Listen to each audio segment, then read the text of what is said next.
तो को पता भी है क्या हो रहा है? तोरा अधिकार तो उसे छीनो जा रहा है। अब भी देर ना हुई है, अब तू आ गई है ना, अब सब ठीक हो जाएगा। पर तू अब भी पुरोहित परिवार के यहाँ जा सकता है। चल चल मेरे साथ घर चल। दादी, जानते हो कि शादी किसके साथ हो रही है? मुझे जान के क्या करना है? अच्छा ठीक है, आप अपनी तसल्ली के लिए बता दीजिए कि किसके साथ हो रहा है। राधिका से। चल मेरे साथ और रोक दे जो कुछ भी हो रहा है। दादी प्लीज, आप मेरी बात एक बार ध्यान से समझ लीजिए। मेरे लिए सबसे जरूरी मेरे अपने सपने हैं, और मैं अपने सपनों के बीच ना तो अपने परिवार वालों को आने दूंगी और ना ही उस पुरोहित खानदान के लोगों को। दादी, अपने सपने के इतने करीब आकर मैं घर में वापस नहीं जा सकती। अगर एक और बार आपने मुझसे घर जाने की जिद की ना, तो मैं सबको सब कुछ बता दूंगी कि देव की शादी मेरे साथ नहीं, राधिका के साथ हुई थी।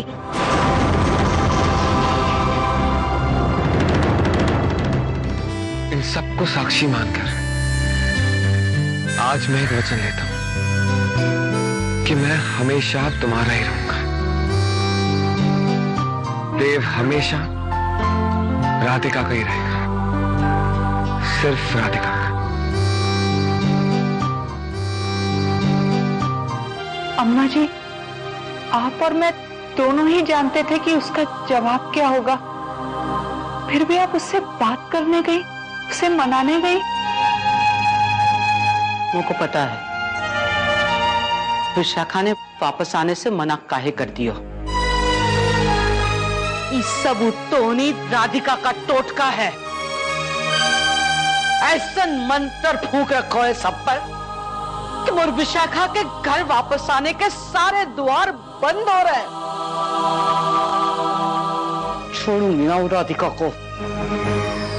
जो सुख मोर पोती विशाखा को ना मिल रहा है ना, उस सुख में वो राधिका को कभी ना लेने दूंगी।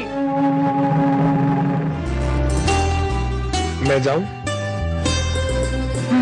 पर जाने का मन ही नहीं कर रहा। मैं एक काम करता हूं, मैं कल सुबह फिर से आ जाऊंगा।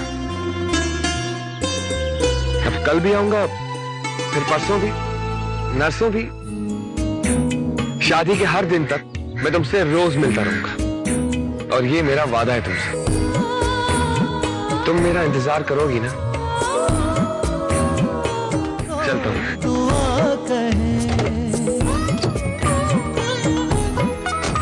देव को किन्हीं जरूरी कागजात पर साइन करने थे। देव शाम तक लौटा ही नहीं। अब काम 3 दिन के लिए टल गया। काम तब मजाक बन के रह गया। सही कह रहे हैं चाची माँ, काम को ताक पे रख के मजनूगिरी कर रहे हैं देव बाबू। वैसे सोच लीजिए, यूं शादी के पहले बार बार मिलना, साथ में घूमना, कहीं कोई ऊंच नीच हो गई तो? चलिए छोड़िए चाची माँ, उम्र का दोष है, अभी जाने दीजिए। एक काम करते हैं, जरूरी कागजात और चेक पर साइन करने का अधिकार जो है ना, वो अर्जुन को दे देते हैं। लगे रंदोन। ये सब करने की कोई जरूरत नहीं है। देव से मैं बात करूंगी। देव? 3 दिन से आ रहा है तू घर? मां, वो मैं कुछ बताने की जरूरत नहीं। मैं जानती हूँ देर क्यों हुई है।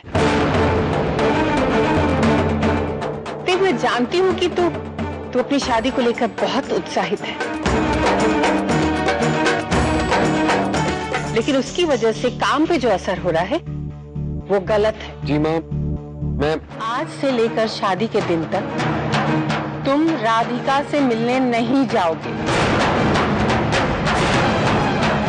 और ये बात अपनी माँ का हुक्म समझकर तुम्हें मानना होगा।